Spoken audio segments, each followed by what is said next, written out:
जो है as a whole fundamentally अभी भी 1-2 महीने एटलीस्ट नेक्स्ट मंथ तक जब अर्निंग स्टार्ट नहीं हो जाता तब तक यहाँ पे और भी जो है क्लाउड बना रहेगा। किस तरह आप देख रहे हैं आईटी स्पेस को अब?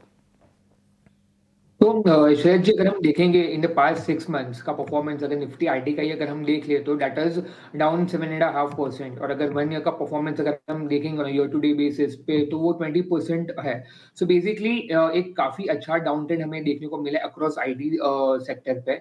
और मेरा मानना ये है कि सेक्टर स्टॉक स्पेसिफिक जाने से बेहतर ये होगा कि हम निफ्टी 20 को एक्यूमुलेट किया जाए, बिकॉज वहां पे एक अच्छा रिस्क रिवॉर्ड हमें देखने को मिल रहा है, क्योंकि फंडामेंटली अगर हम देखेंगे, फॉर एग्जांपल आपने जैसे कि इंफोसिस के बारे में बात करी, तो इंफोसिस ने अपने लास्ट क्वार्टर के अर्निंग्स के बाद में भी उन्होंने अपना जो FY 26 का जो गाइडेंस है वो उन्होंने रिवाइज कर दिया था from 0 to 3% earlier to 1 to 3%।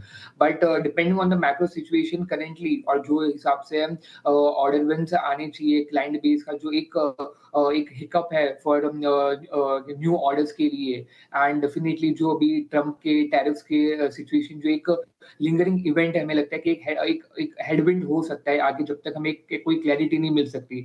So rather than going for stock specific, I guess Nifty bees में जो निफ्टी आईटी बीज है उसमें इन्वेस्ट करना एक अच्छा एक रिकमेंडेशन हो सकता है, because that will give a substantial return rather than going for stock specific action right now.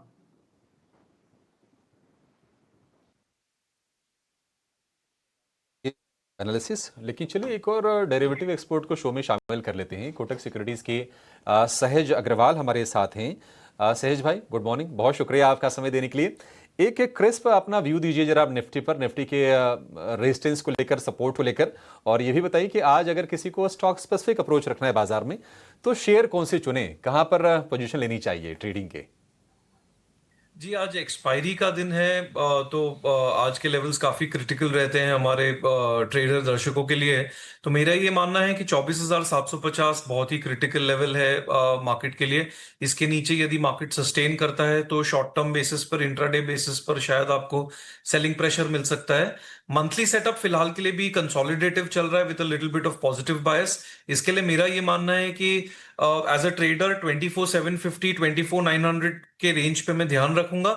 Intraday में यदि 24,900 के ऊपर मार्केट सस्टेन करता है तो शायद मैं एक मोमेंटम कॉल लेना चाहूंगा कि मार्केट और ऊपर की तरफ में 25,050 की तरफ जाने की दौड़ लगाने की कोशिश जरूर करेगा। और नीचे में 24,750 का एक मैं सपोर्ट मेंटेन करूंगा, जिसके नीचे मुझे लगता है शायद सेलिंग प्रेशर आ सकता है।